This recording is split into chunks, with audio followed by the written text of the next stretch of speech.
Okay, what I'm going to show you today is how to make specific hairlines in calligraphy. Now, what we see here is just some samples of some letters that I drew out. The first kind I'll show you is how to do this really thin one that you find on the end of a letter, very common in the German text, for instance. There they get really ornate with all the circles as well. Then I'll show you how to do these you mostly find in black letter or more Gothic ones, where they're very parallel to the rest of the strokes, or perpendicular to each other. And then last of all, I'll show you the most difficult, which you find in Bastard Secretary and a few other scripts, and that's where you have these really fine points, where it looks almost like a spearhead, and that's when you actually have to twist the nib. So I'll give you more details as we go along.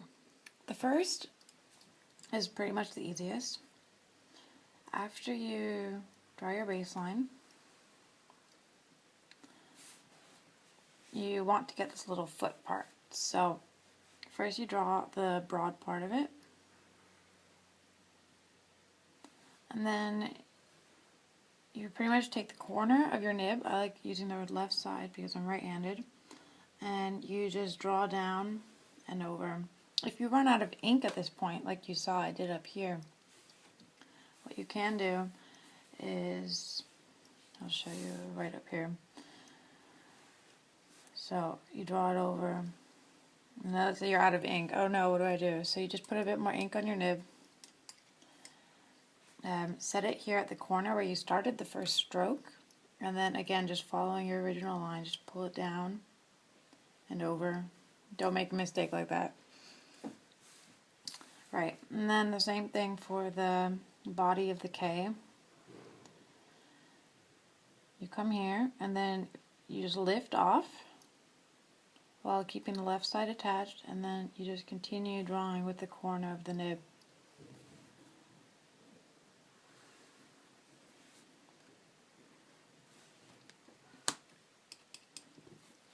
Okay, the second one, to get these perpendicular and parallel lines inside of the Gothic letter, first you have to draw the body.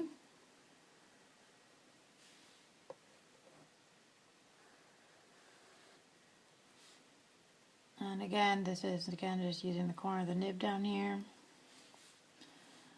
Here you just have a flat stroke, so you just draw it over with the flat part of the nib. This is getting a little crooked because of the camera in the way.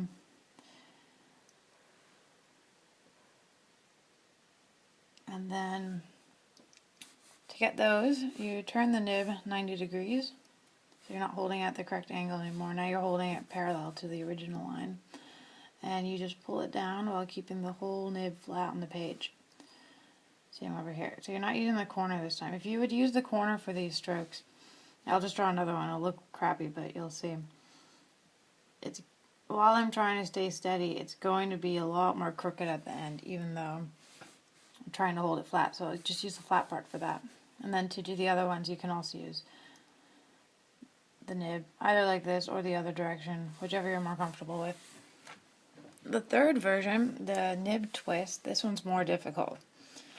Now, you're actually going to have to twist the nib, so if we just draw it dry in the air, you're going to pull it down, and holding steady and straight, and then when you're about halfway through, you're going to start twisting your whole entire hand while continue to pull the ink. So it's not the easiest, but if you do it right, it turns out pretty cool looking. So the first part of the P,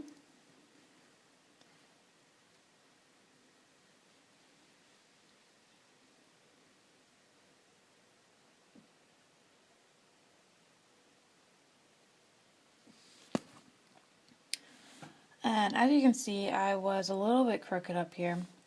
You can go back with the flat part of the nib and just clean up that side if you want to. You don't have to. If you really mess it up really badly, just, take a new piece of paper, start over. Also, you can see it's a little bit off center. It's a little more tilted to the right than it should be. It should be the center of the line should be going like here.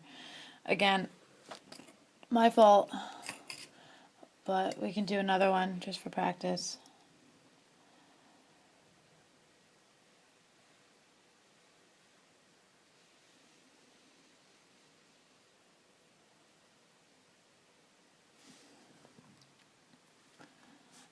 And then the top part of the P, it uses the corner of the nib again.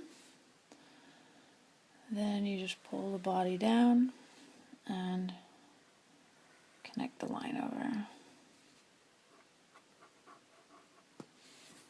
So the F of the bastard secretary is also going to use the Nib Twist.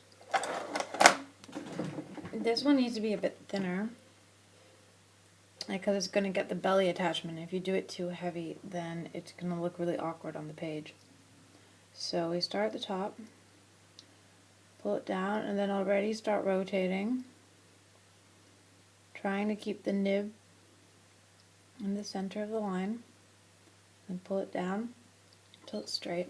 And then when you come up again, in the book David Harris says just continue the upward stroke again, but I like to lift off just to check and see I was straight enough.